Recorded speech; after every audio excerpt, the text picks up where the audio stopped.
Shalom and welcome back to Biselleh Torah, this week's parasha, Vayera. And it opens up with these words, Vayera elav Hashem el Avram, and God appeared to Avram. This is the beginning of a newfound, beautiful relationship between heaven and earth. But there is something that causes a bit of confusion, or at least should raise a question at the opening passage, and God appeared to Avram.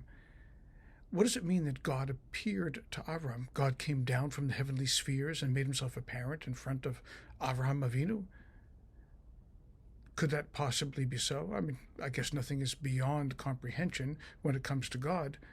But Maimonides, the great scholar who wrote Moreh Nevuchim, the Guide to the Perplexed, makes note of the fact that God is immutable. God does not change. God does not appear differently in different places because God's selfhood, whatever that means, cannot possibly change. God is God forever. If we could imagine that God would change, then perhaps God would appear as all different kinds of things rather than the God, the master of heaven and earth.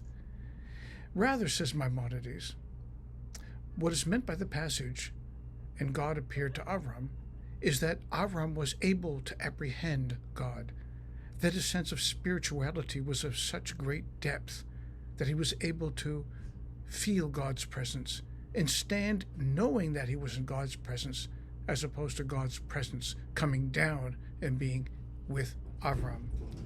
All this means to say, in essence, that when we climb the ladder of spirituality beyond the limitations of our own self-centered needs, we're able to realize things that would otherwise be unthinkable, impossible. One of the prayers that we recite every single day, right after the Shema, is V'ahavta, and you shall love the Lord your God with all your heart, with all your soul, with all your might. What does it mean to love God? It means to allow God to come in, to not put up borders and barriers and say, you're not welcome here. Of course, nobody would really do that.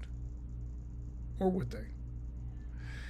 One of the Hasidic sages mentions the phrase from Song of Songs, Ani lo dodi v'dodi li, I'm my beloved and my beloved is mine, that when we have that phrase as a mantra in our life, that we and God are unified as one, God has the ability to make God's self apparent to us by us having the ability to take away the shield that gathers around us and keeps us from seeing the inherent beauty in self, and even more important, in other with a capital O.